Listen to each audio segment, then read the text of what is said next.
Olhem para o azul. Não, a sério. Olhem.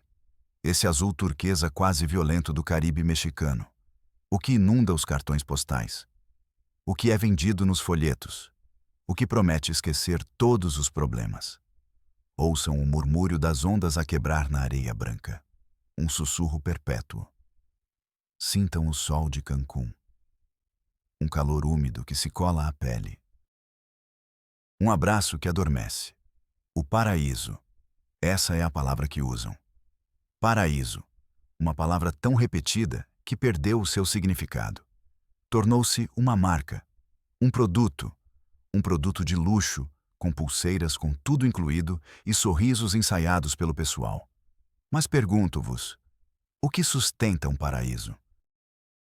Sobre que alicerce se erguem os grandes hotéis de mármore branco e piscinas infinitas? Às vezes, os alicerces são feitos de algo mais do que concreto e aço. Às vezes, são feitos de ossos, de segredos, de pactos inconfessáveis que são herdados como uma coroa de espinhos. Eu sou Padre Del Valle e isto não é realidade México. Isto é a realidade proibida. A história que vão ouvir hoje esconde-se por trás da fachada mais brilhante do nosso país. Ficará gravada na vossa memória como o coral na rocha. E não vos deixará dormir. É a crônica de uma das famílias mais poderosas da Riviera Maia. A dinastia Solís. E o pacto de sangue e silêncio que os manteve no topo. Um pacto que não é assinado com tinta. É selado na carne. Na inocência roubada das suas próprias filhas. Geração após geração. Antes de mergulharmos nesta escuridão, não vou pedir-vos um like. Vou pedir-vos que respirem, que parem um segundo para sentir o chão sob os vossos pés, porque vamos viajar para um lugar onde o chão é falso, onde a beleza é uma máscara. Se estão dispostos a rasgar esse véu, a ver a face real e podre do poder, inscrevam-se. Ativem essa campainha. Não é para fazer crescer um canal, é para construir um arquivo. Um arquivo das vozes que foram silenciadas pelo luxo e pelo terror. Para que o vosso grito, mesmo que tarde, finalmente ressoe. Vamos começar. Julián Sosa era um homem de certezas. Um arquiteto. A sua vida era regida pela física, pela matemática, pela lógica das estruturas. Um homem de linhas retas, ângulos precisos, planos e cálculos. O betão, o aço e o vidro eram a sua linguagem. Não acreditava em fantasmas. Não acreditava em lendas. Acreditava no que podia medir, no que podia tocar. Por isso, quando foi contratado para a remodelação do Sol de Reyes, pensou que tinha alcançado o céu profissional. O Sol de Reyes não era um hotel. Era um mito. O resort mais exclusivo e lendário de Cancún. Um império branco que se espalhava pela praia. Propriedade da dinastia Solís. Uma família tão antiga e poderosa quanto os recifes da costa. Tão intocável quanto o sol. Julián estava eufórico. Era o projeto da sua vida. Uma obra que definiria a sua carreira. O trabalho começou. Dias de barulho, poeira, gritos de operários sob o sol implacável. Tudo corria conforme o plano, até que Julián, o homem das certezas, encontrou a anomalia. Nos planos originais da propriedade, um documento histórico dos anos 50, havia uma seção que simplesmente não existia na realidade. Uma vila. O núcleo original da propriedade. Vila Soledad. O coração a partir do qual todo o império hoteleiro tinha crescido. De acordo com as plantas, essa vila deveria estar bem no centro da ala oeste, que estava a ser remodelada. Mas não estava lá. Em seu lugar, havia um muro enorme, liso, de betão armado. Sem portas, sem janelas, sem uma única fissura, como se a vila tivesse sido devorada pelo hotel. Absorvida. enterrada viva dentro do seu próprio descendente. Julian foi ver o seu chefe de obra, Manuel. Um homem de 50 e poucos anos, com a pele curtida pelo sol e os olhos de quem aprendeu a não olhar demasiado. Há aqui algo estranho, Manuel. As plantas mostram uma construção aqui. Uma vila inteira. Mas só há uma parede. Manuel nem sequer levantou os olhos dos papéis. Não pergunte, arquiteto, disse em voz baixa. São ordens de cima, 2 próprios donos. Essa parte não se toca, nem se olha, nem se fala. Para nós, é só uma parede. Mas por quê? É um desperdício de espaço. Poderíamos. Não pergunte, interrompeu Manuel, desta vez com um tom de advertência na voz. Há coisas que é melhor não saber. Receba o seu cheque e continue com as novas plantas, as que importam. Mas a curiosidade é um veneno lento. Uma vez que entra no sangue, não há antídoto. Julian não conseguiu evitar. Ficou obcecado com o muro. Com a Vila Fantasma.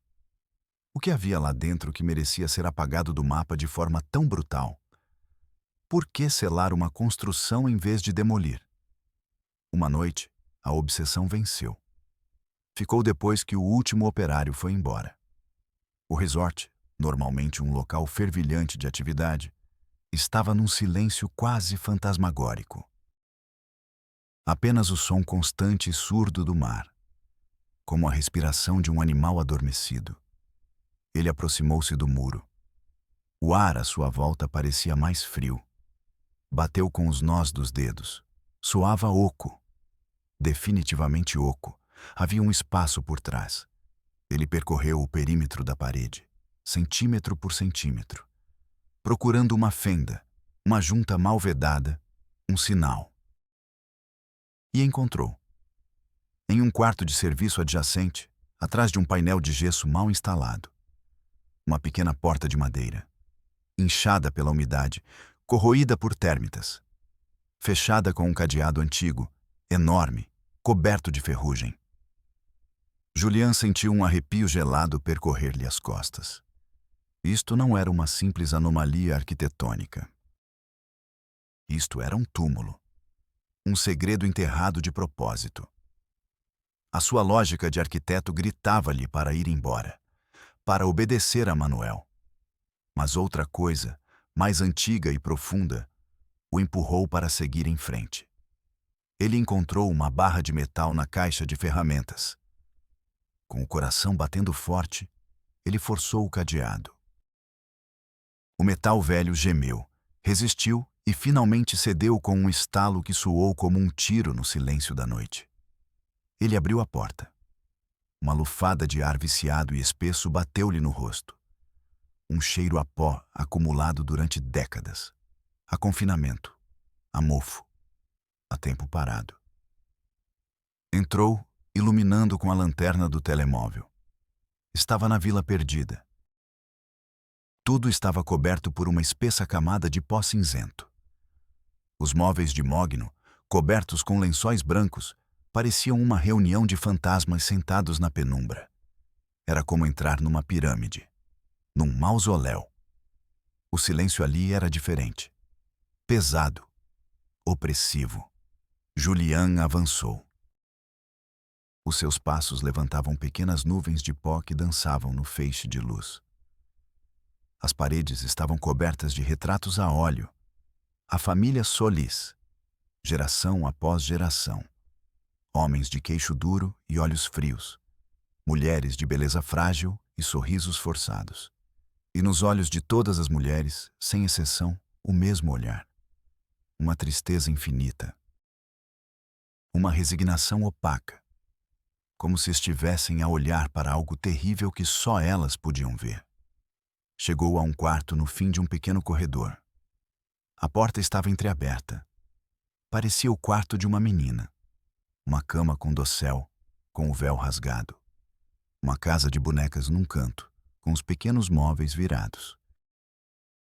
E sobre uma pequena secretária de madeira branca, um diário. Um diário encadernado em couro vermelho, com as bordas gastas. As iniciais ES estavam gravadas em ouro desbotado. Elisa Solis, o nome de uma das mulheres dos retratos.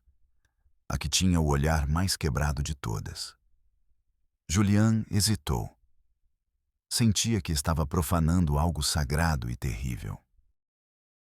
Mas já era tarde demais para voltar atrás. Ele abriu o diário. A primeira página estava datada de 1985. A caligrafia era elegante, quase infantil. Falava do sol, do mar, do seu cavalo novo, das suas aulas de piano. A vida aparentemente normal de uma menina rica e solitária. Julian passou as páginas. Notou como a caligrafia se tornava mais apertada, mais nervosa. A inocência desaparecia, dando lugar à confusão, ao medo. Menções crípticas às aulas especiais do pai, às portas trancadas, ao silêncio estranho da mãe. E então chegou a entrada que mudaria tudo, aquela que parou o seu coração. Hoje é o meu 13º aniversário. O pai diz que esta noite é a minha sucessão. Diz que é a maior honra para uma mulher Solis, que é a tradição sagrada da nossa família, que é assim que nos mantemos puros, fortes, unidos. Julian teve de parar. Faltava-lhe ar. As palavras eram ambíguas, mas o seu peso era sombrio, sufocante. Diz que a minha bisavó o fez, e a minha avó, e a minha mãe. Diz que é a minha vez de receber a bênção do sangue, de me tornar a verdadeira rainha desta casa. Continuou a ler, com um medo crescente. A minha mãe vestiu-me. Vestiu-me o vestido branco de renda que a minha avó usou. O que todas as rainhas Solis usam. Não olhou para os meus olhos. As suas mãos estavam geladas. O meu pai levou-me para a sala principal da mansão. Acendeu as velas em frente ao grande retrato do fundador, o meu tetravô Ignácio. Disse-me para não ter medo, que isto era um ato de amor puro, o segredo do nosso poder, o pacto que nos torna intocáveis. Depois, fechou a pesada porta de carvalho e me transformou em rainha. A última frase estava borrada, manchada por uma gota que tinha corrido a tinta, uma lágrima seca. Julian fechou o diário com um estrondo. O livro quase caiu das suas mãos trêmulas. Sentiu uma onda de náuseas. O ar da mansão de repente parecia gelado, sufocante. Tinha dificuldade em respirar. O cheiro a pó já não era apenas pó. Era o cheiro da decadência. O fedor de um segredo podre durante um século. Ele encostou-se à parede fria, sentindo o gesso a desmoronar-se sob a pressão dos seus dedos. Não era um diário. Era uma confissão. Um testamento. O grito silencioso de uma menina, preso entre as páginas. O testemunho de um horror que se repetia, uma e outra vez, naquele mesmo quarto, geração após geração. O paraíso tinha uma cave, e ele acabara de encontrar a chave. O incesto não era um crime isolado, um segredo vergonhoso. Era uma tradição, um ritual sagrado, a pedra angular da dinastia Solis, uma teologia da perversão. A história dos Solis começou com um homem, Ignácio Solis, o fundador, o do retrato. Ele chegou a estas costas no início do século XX, quando Cancún era apenas uma promessa sussurrada na selva. Ignácio não era um pioneiro. Era um conquistador. Um homem que citava a Bíblia enquanto despojava os pescadores maias das suas terras.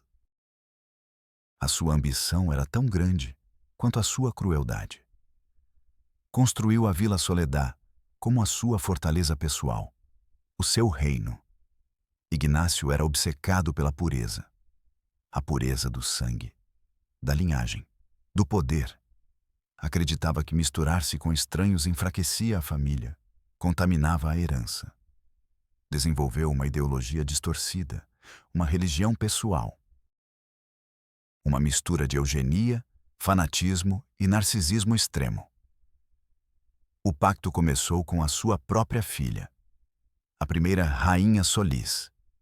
Ele disfarçou-o como um ritual místico, uma bênção para manter a fortuna e a força dentro da família, para criar um laço mais forte que o sangue, um laço de culpa partilhada e de silêncio absoluto.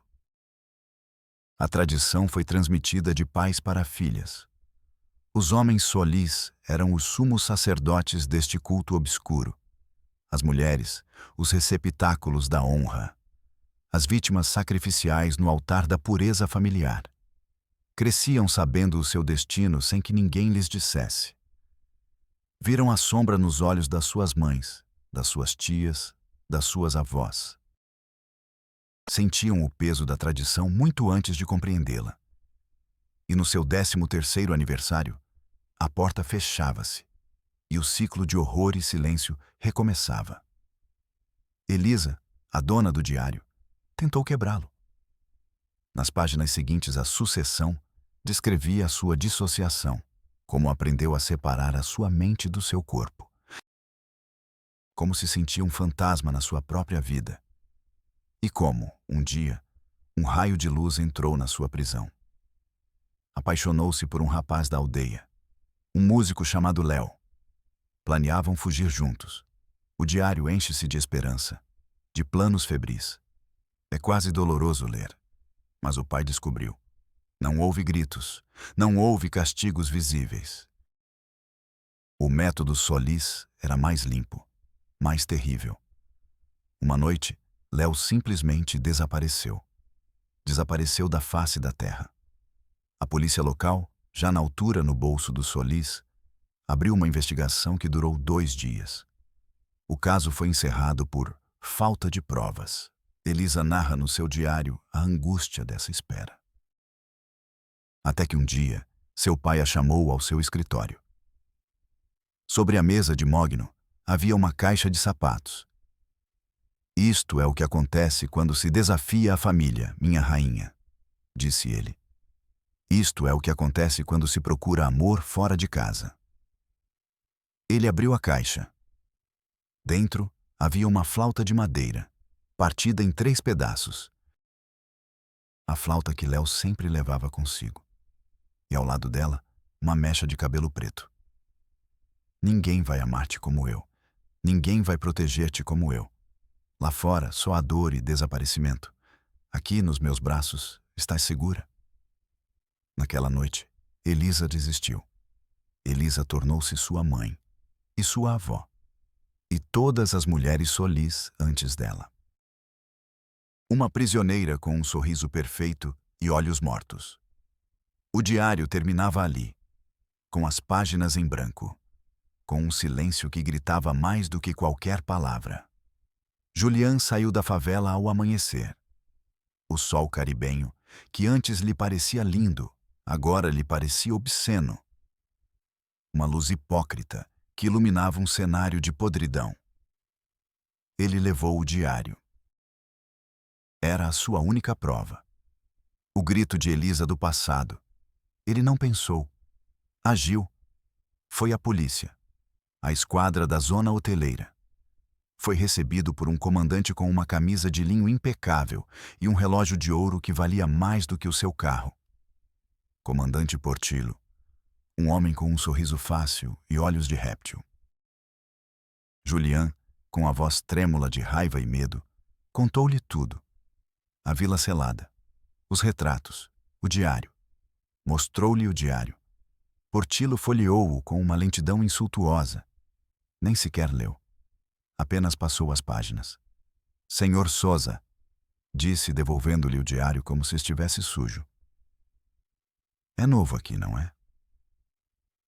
A família Solis é a fundação desta cidade. São donos de metade da costa. Dão milhares de empregos. Trazem turismo. São intocáveis. Isto, disse ele apontando para o diário com um gesto de desdém, é um boato velho. Um assunto de família, delicado. E você, com todo o respeito, não é da família. Mas é um crime. É sistemático. São gerações de abuso. Swing insistiu a Julian. Portillo inclinou-se para a frente. O sorriso desapareceu. A sua voz tornou-se dura como coral. Olhe, arquiteto.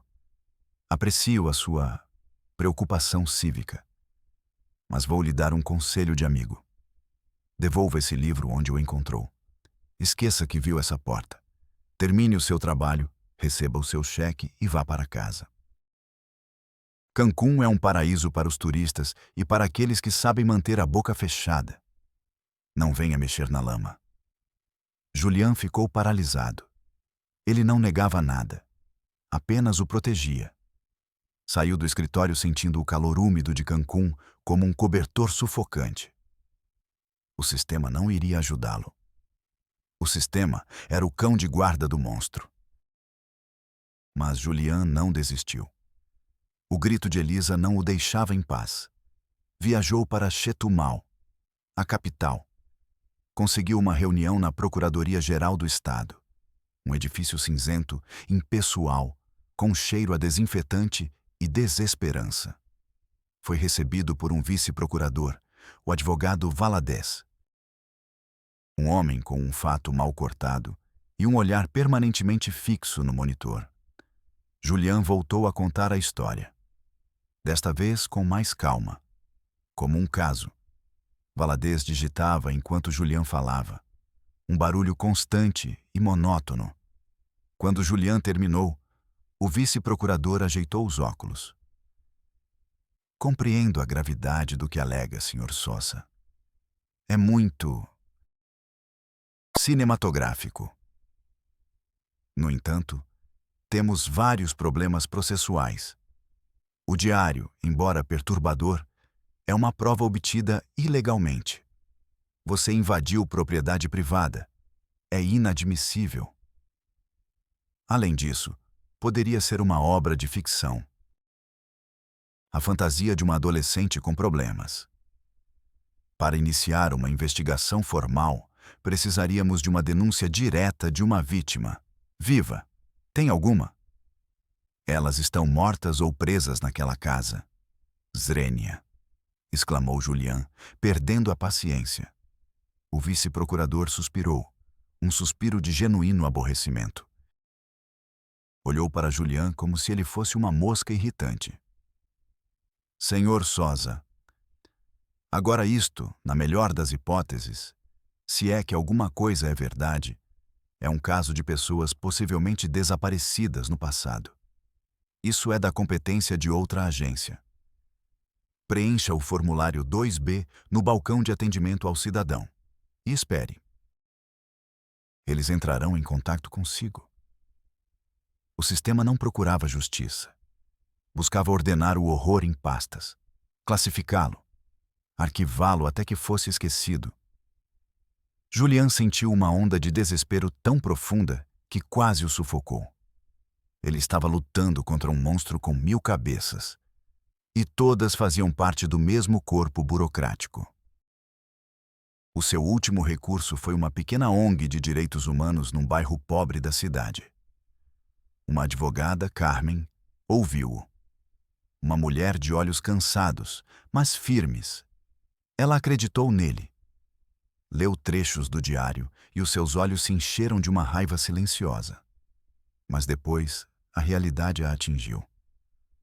Julian, disse ela, podemos fazer um relatório. Enviá-lo à Organização das Nações Unidas, à Comissão Interamericana, fazer barulho nas redes sociais. Mas não podemos mandá-los para a prisão. A família Solis tem a melhor equipa de advogados do país. Eles enterrar-nos-iam em processos judiciais, acusar-nos-iam de difamação. O governo estadual retiraria-nos os poucos fundos que temos. Fechariam-nos. Estamos a dar tiros no escuro. Eles são os donos da escuridão. Julian saiu daquele último escritório sentindo-se completamente vazio, derrotado. Tinha batido a todas as portas. E todas estavam fechadas, ou guardadas pelos mesmos monstros. O pacto do Solís não era apenas familiar, era um pacto social, um pacto de poder, dinheiro e silêncio que abrangia todo o estado. E ele era apenas um arquiteto, um homem de linhas retas num mundo irremediavelmente torto. Julián voltou para Cancún para terminar o seu trabalho. Derrotado. O muro que escondia a vila continuava intacto. Um monólito do horror. Uma tarde, um homem aproximou-se dele. Alto, bronzeado, impecavelmente vestido com linho branco. Era Rodrigo Solís, o atual patriarca, o pai da última rainha, o neto de Elisa. Senhor Sosa, disse ele com um sorriso encantador. É um prazer conhecê-lo pessoalmente. O seu trabalho é excelente. Julián ficou mudo. Ouvi dizer que tem estado muito curioso, continuou Solís, baixando a voz para um sussurro gelado. Ouvi dizer que tem visitado lugares que não estão no seu contrato, fazendo perguntas. Ele colocou a mão no ombro dele, uma mão pesada, queimando. Tem família em Cidade do México, não é? Uma irmã, creio eu. Uma rapariga bonita. Estuda medicina. O chão desapareceu sob os pés de Julián. Agradeço a sua preocupação com a história da minha família. Continuou Solís, sem perder o sorriso. Mas há histórias que devem permanecer nos livros, nos mausoléus, não devem ser desenterradas. Você é um bom arquiteto, com um futuro brilhante. Não o arruíne por fantasmas do passado. Termine o seu trabalho, receba o seu cheque e esqueça que alguma vez abriu aquela porta. Não era uma sugestão, era uma sentença. Julián compreendeu. Compreendeu o olhar de resignação nos retratos. O silêncio de Elisa. O medo que cimentava aquele paraíso. Hoje, o sol de Reis continua de pé, mais luxuoso do que nunca. Os turistas riem nas suas piscinas, bebem margaritas, dormem em quartos de luxo, a poucos metros do túmulo selado onde o horror, provavelmente, continua a repetir-se. Ignorantes, felizes. Julián terminou o trabalho, recebeu o pagamento e fugiu. Saiu de Cancún, saiu do país. Vive agora num lugar frio, anônimo, longe do mar. Às vezes, à noite, ele ainda consegue sentir o cheiro do ar viciado da vila. Ainda sente o peso do diário nas mãos. O diário está a salvo. Com ele. Sua única e pobre vitória. Um dia, diz ele, encontrará uma maneira de fazer o mundo ouvir o grito de Elisa. Mas, por enquanto, o pacto do Solís continua intacto. O sangue continua chamando pelo sangue. E o paraíso continua a esconder o seu inferno à vista de todos. Um monumento à verdade mais sombria do nosso México. O poder não só corrompe. Protege os seus monstros, geração após geração. Geração após geração. Sou Padre Del Valle, e nos vemos na próxima Realidade México.